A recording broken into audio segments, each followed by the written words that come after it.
तो मैं रीना आपके अपने चैनल रीना किचन रेसिपी हम लोग में स्वागत करती हूँ। तो रविवार सूर्य देव की व्रत कथा। एक बुढ़िया माई थी, उनका एक बहुत ही सरल सा नियम था कि प्रति रविवार को सवेरे ही स्नान आदि कर पड़ोसन की गाय के गोबर से घर को लिपकर फिर भोजन तैयार कर भगवान को भोग लगा स्वयं भोजन करती थी। ऐसा व्रत करने से उसका घर धन धान्य आनंद से पूर्ण था। इस तरह कुछ दिन बीत जाने पर उसकी बुढ़िया उसकी पड़ोसन विचार करने लगी कि ये वृद्धा सर्वदा मेरी गौ का गोबर ले जाती, इसलिए वह अपनी गाय को घर के भीतर बांधने लगी। बुढ़िया को गोबर न मिलने से रविवार के दिन वह अपने घर को न लिप सकी, इसलिए उसने न तो भोजन बनाया न भोजन लगाया। स्वयं ही उसने भोजन नहीं किया। इस प्रकार उसने निराहार व्रत किया। रात हो गई, वह भूखी ही सो गई। रात में भगवान ने उसे स्वप्न में दर्शन दिए और भोजन न बनाने और भोग न लगाने का कारण पूछा।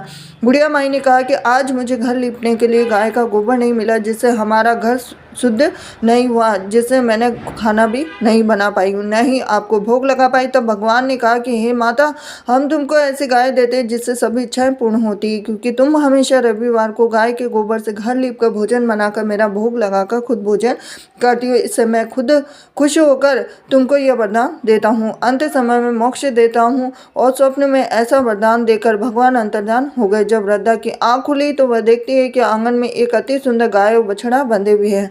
वह गाय और बछड़े को देखकर अत्यंत प्रसन्न हुए और उनको घर के बाहर बांध दिया, वहीं खाने का चारा डाल दिया। जब उसके पड़ोसन ने बुढ़िया के घर के बाहर एक अति सुंदर गाय और बछड़े को देखा तो द्वेष के कारण उसका हृदय जल उठा।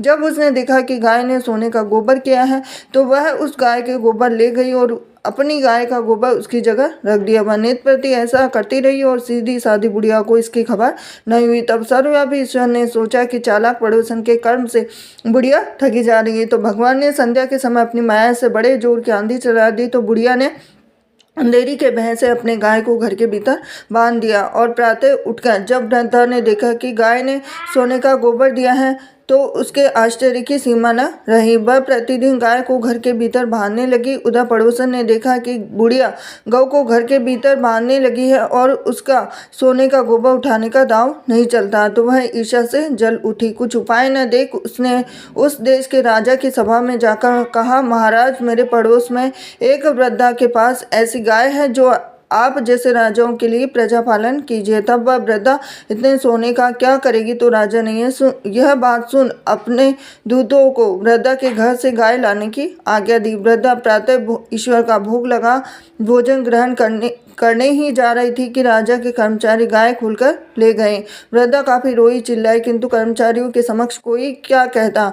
तब उस दिन वृद्धा गाय के वियोग में भोजन न खा सकी और रात भर रो रोकर ईश्वर से गाय को पुनः पाने के लिए प्रार्थना करती रही। उधर राजा गाय को देखकर बहुत प्रसन्न हुआ, लेकिन सुबह जैसे ही उठा तो सारा महल गोबर से भरा दिखाई देने लगा। तो राजा ये देखकर घबरा गया। भगवान ने रात में राजा से स्वप्न में कहा कि हे राजा, गाय वृद्धा को लौटाने में ही तेरा भला है। उसके रविवार के व्रत से प्रसन्न होकर मैंने उसे गाय दी थी। प्रातः होते ही राजा ने वृद्धा को बुलाकर बहुत से धन के साथ सम्मान सहित गाय व बछड़ा लौटा दिया।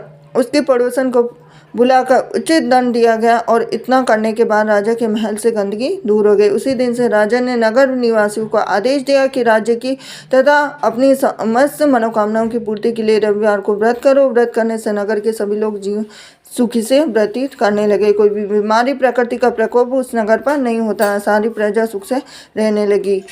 तो ये थी रविवार की व्रत का। वीडियो पसंद आया तो वीडियो को लाइक करें, चैनल सब्सक्राइब करें, बेल आइकन प्रेस करें। हरे कृष्णा।